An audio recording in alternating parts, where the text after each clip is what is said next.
मिलेगा। आज न्याय की शुरुआत यहीं से होगी। अभी तो हम यहाँ पे गांव में बैठे हुए हैं, छोटा सा गांव है, लेकिन अगर जरूरत पड़ी तो फिर ये पूरी भीड़ दिल्ली कूच करेगी न्याय के लिए। मैम अगर बात करें के कातिल को हमसे टकराएगा, हमसे टकराएगा। पुलिस प्रशासन और सरकार भी इसके ऊपर लापरवाही कर रही है ना, ये बहुत बड़ी बात है भाई। आज इस मामले को दबने नहीं देंगे, सीबीआई की जांच करवाएंगे तो करवाएंगे।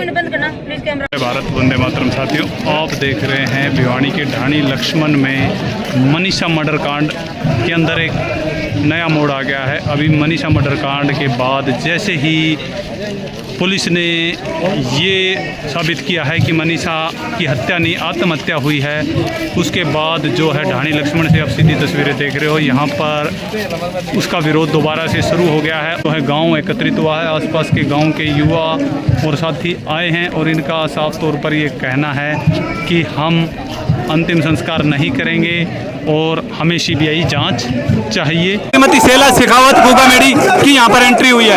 ये एक बड़ी बात निकल कर यहाँ पर आ रही है कि शीला शेखावत की एंट्री एक बड़ा मायना रखती है, क्योंकि हमेशा से ही करणी सेना ने काफी बड़े मुद्दे और काफी महिलाओं के लिए लड़ाइयाँ लड़ी हैं और शीला शेखावत का गाँव ढाणी लक्ष्मण में पहुँचना एक बड़ी बात निकल कर आ रही है। जहाँ पर बीजेपी सरकार के मुर्दाबाद के नारे लग रहे हैं, वहीं पर ही शीला शेखावत की जो एंट्री है वो एक अलग ही एंट्री मानी जा रही है। तो इस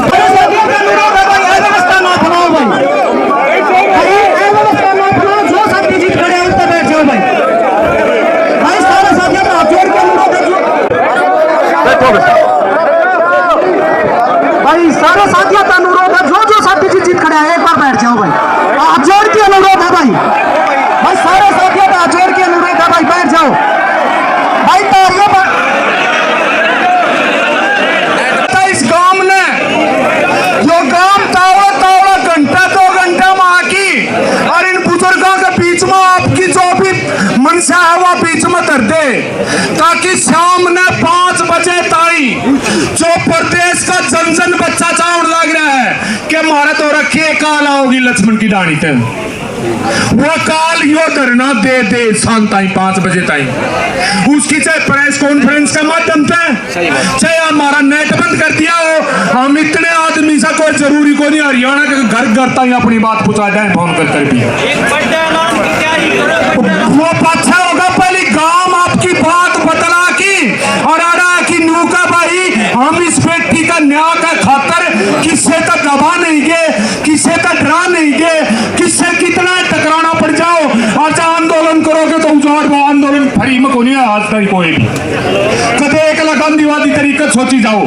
हाँ, अनुशासन को छोड़ना, व्यवस्था बंकोन करनी। इतना बड़ा जघन्य जो अपराध हुआ है ये कल ही मुझे पता चला और शाम को मैं अपने फेसबुक पेज से लाइव भी आई इसके लिए, लेकिन मुझे लाइव आना जरूरी नहीं समझा। मैंने सोचा कि अब जाना ही मुमकिन है और वहां जाकर के मैं अब जवाब दूंगी। तो मेरा ये सरकारों से, जो मीडिया के भाई जितने भी मेरी ये बाइट सुन रहे हैं, मैं कहती हूँ कि देखिए ये बहुत बड़ा अपराध हुआ है और इस अपराध के खिलाफ अगर आज हम कोई एक्शन नहीं लेंगे तो मैं कहती हूँ भविष्य में भी ऐसी घटनाएं होती रहेंगी और इन घटनाओं पर अंकुश तभी लगेगा जब इस मनीषा को न्याय मिलेगा। आज न्याय की शुरुआत यहीं से होगी। अभी तो हम यहाँ पे गांव में बैठे हुए हैं, छोटा सा गांव है, लेकिन अगर जरूरत पड़ी तो फिर ये पूरी भीड़ दिल्ली कूच करेगी न्याय के लिए। मैम अगर बात करें तो डेड बॉडी की नहीं, मुझे एक बात बताइए, सुसाइड करने वाला कभी पहली बात तो तेजाब नहीं पीता और दूसरी बात वो अपनी आंतें कैसे निकाल लेगा? अगर सुसाइड करेगा तो मुझे बताइए कि कैसे आंत निकाल लेगा अपनी?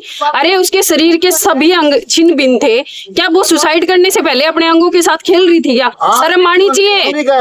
मैं कहती हूँ शर्म आनी चाहिए ऐसे लोगों को जो सुसाइड नोट नकली लिख के लाते हैं ना, और एक बहन को बदनाम करने के लिए। वो तो स्वर्ग में है, देख रही होगी। इन पापियों का इलाज होगा, धीरे धीरे होगा, लेकिन इलाज पक्का होगा, मैं कह रही हूँ। मैम पोस्टमार्टम रिपोर्ट में सामने आया है कि किसी जानवर के द्वारा बॉडी को या गले को काटा गया है और उसकी आंखें वगैरह जानवर के द्वारा नोची गई है, क्या कहेंगे? तो देखिए सोशल मीडिया का टाइम है, हो सकता है आजकल जो जानवर हैं चाकू छुरी लेके घूमते हो, ये तो जाहिर सी बात है, आजकल जानवर भी चाकू छुरी तो रखते हैं। तो शर्म आनी चाहिए जिन्होंने ये पोस्टमार्टम बनाया, पहले तो उन डॉक्टरों की खबर लेनी चाहिए, क्योंकि उनको शर्म आनी चाहिए। अरे तुम्हारे घर पे भी बहन बेटियां हैं, शर्म कर लो। कल को अगर यही जघन्य अपराध तुम्हारी बहन बेटी के साथ हो जाएगा तो क्या यही रिपोर्ट बना करके दोगे? तो तुम शर्म करो थोड़ी बहुत। और मैं कहती हूँ ऐसे आपके जो सरकारी हॉस्पिटल है वहाँ पे जितने भी डॉक्टर हैं, अभी तो फिलहाल हम देख रहे हैं, जाकर के हम भी बात करेंगे, उनसे पूछेंगे कि किस भी नाम पे तुमने ये रिपोर्ट तैयार की है। परिवार के साथ है, परिवार अगर कहता है सीबीआई जांच होनी चाहिए तो बिल्कुल होनी चाहिए, सीबीआई जांच उनको मिलनी चाहिए। क्या गलत है? एक बेटी ने अपने प्राण दिए हैं, एक माँ बाप ने अपनी आशाएं खोई हैं, माँ बाप की इच्छा क्या पता क्या क्या होगी, उसको एक अधिकारी बनाने की होगी, उसको सामाजिक कार्य में लाने की होगी। अरे कितने सपने उनके खत्म हुए हैं। मैं तो माँ बाप की वो जो डिमांड है ना सीबीआई की, बिल्कुल समर्थन है हमारा। तो हम तो चाहते हैं सीबीआई की जांच मिले और उनको न्याय मिले।